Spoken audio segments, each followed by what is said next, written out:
Ni Mungu anaturudisha katika chemichemi hii ya utakatifu kama jinsi alivyoishi huyu mtakatifu Teresia wa mtoto Yesu, bikira na mwalimu wa kanisa. Ujumbe wa leo katika kuweza kushirikisha nia zetu na kuziombea ina mambo mawili makuu. Kwanza ni wakati wa Mungu. Wakati wa Mungu ndio wakati unaofaa. Huwa tunaisema kila kuchao.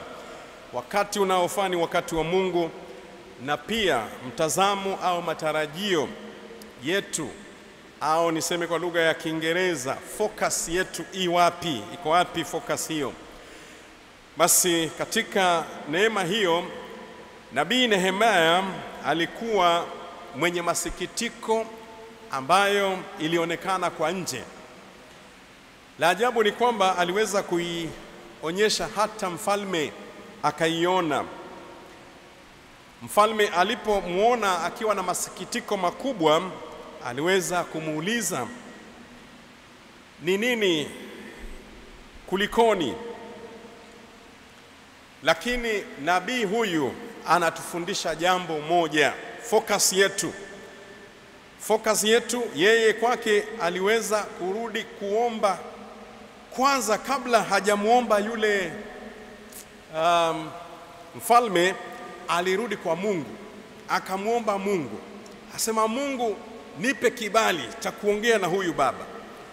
Hiyo ndio ilikuwa wakati wake wa kuonana na Mungu, na ni wakati ambao sisi pia tunaombwa ili tushirikishe Mungu katika jambo letu.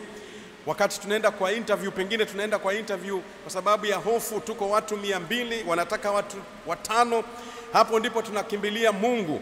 Lakini Mungu anatukaribisha muda wote tuweze kumshirikisha katika jambo letu.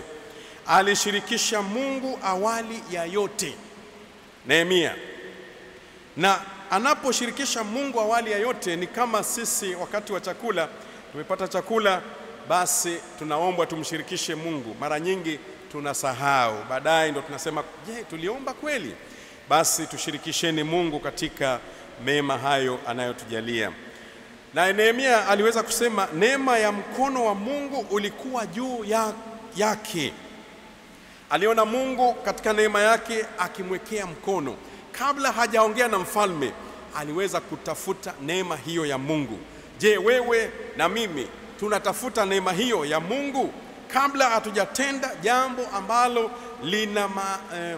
lina mambo makuu katika maisha yetu? Basi kusubiria wakati wa Mungu, muda mwafaka, ni neema ya Mungu anayotujalia tukiwa tumemshirikisha katika jambo letu. Hayo mambo mawili, wakati wa Mungu ndio unaofaa, lakini pia mtazamo wetu na matarajio yetu yakawe juu ya Mungu.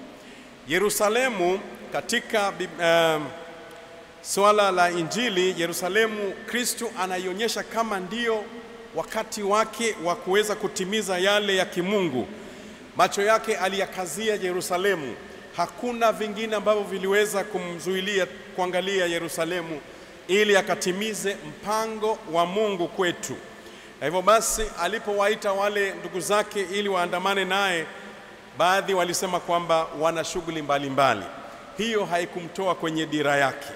Kumbe basi huenda ni hizi sala tunazozisali hapa leo, kila kukuchao kanisa hili linapokea sala, linapokea dua na shukrani za wengi. Hivyo basi kwa sala hizi na adhimisho hili la kwako kila siku, Mungu akukirimie. Pengine ni utume wako mgumu katika kazi. Kuna kazi zingine watu hawazipendi kwa sababu ya ugumu wake. Mungu akupe neema ya kuweza kuyafanya hayo magumu ili ukayasawazishe katika upendo mkubwa kama alivyofanya mtakatifu Teresia wa mtoto Yesu. Alitufundisha juu ya upendo, tufanye kazi kwa upendo, tuweze kufanya utume kwa upendo, na yote ataweza kutukirimia katika shida zetu. Mwisho ni kushirikisha Mungu katika mpango kazi wako. Kama jinsi unavyoshirikisha wanadamu wenzako, basi mshirikishe Mungu ili Mungu abariki mpango kazi wako. Na sasa tujute dhambi zetu mahali tumepungukiwa, na hayo